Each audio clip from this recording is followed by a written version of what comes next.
trip and fall down the stairs as I leave you here today. So you have to give the element of chance and humanity also its due in any process. You know, you can't just. I think we have to be careful in laying blame in situations of accident. Well, Marc, I look forward to seeing the Beastmaster because what I've seen of the clips, really, they're very tantalizing, and it looks like it's just a heck of an adventure film. It is. It's a wonderful adventure, and thank you very much. It's been a real pleasure talking with you.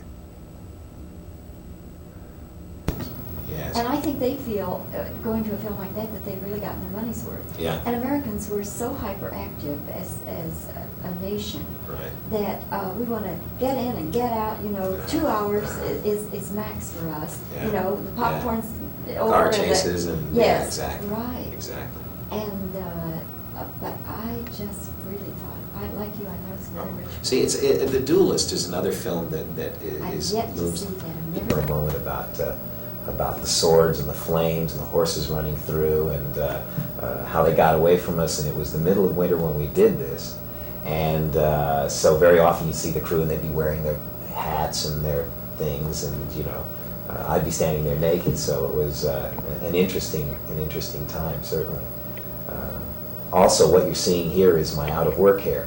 When I'm at work, I get the best hairstylist in Hollywood to fix it, and when I'm out of work, it looks like this. No, anyway, so also about the Vic Morrow question, you know, it's a very dangerous profession. It's always been a dangerous profession, and I think that the public is now made aware of that. Even if you're playing Hamlet, if you're going to do a sword fight at the end of such a grueling performance, there are great dangers. It's been this way. And you can start to answer and then stop. Fine. Okay. Go ahead. This scene where you're surrounded by so much fire, what all was going on at that time? Oh, I think basically I was terrified. I was glad to be participating in those stunts on the one hand, and on the other hand, lucky to get out unscathed. Okay. All right, let's see. As the Beastmaster then, did you have any problems with the animals? I wouldn't say there was any real problem with the animals. I'd say that I sometimes had difficulties in getting the animals to pretend to be actors like the actors were. Okay, all right. What kind of conditions did you have on location when you were shooting this fire scene? Well, alternatively we froze and burned. The flames were a story and a half high, and there were other problems. Okay. All right. Now, do you want to do just a single one this time?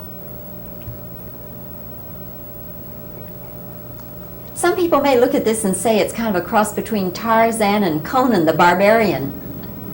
It has elements of Tarzan and Conan, but I think it has a little more humor to it than That's what I guess. That's it. Then maybe it has a touch of Raiders as well, huh? I think it has a large dollop of Raiders, actually. We hoped to include that, and I think we were successful. Okay. All right. Marc, do you think, since the Vic Morrow incident, the tragic incident, that you'll be more cautious now about doing your own stunts?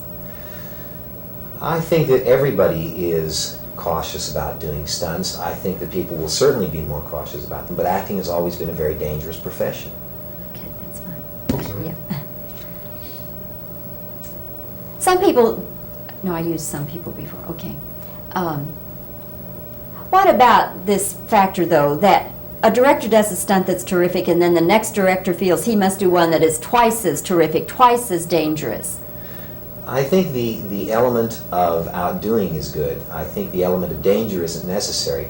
It's trying to make a stunt more spectacular than somebody else. Okay, all right. One more.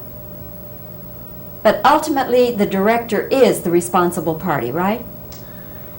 I would have to say that the director is the responsible party, given the human error for mistakes. Okay, I think that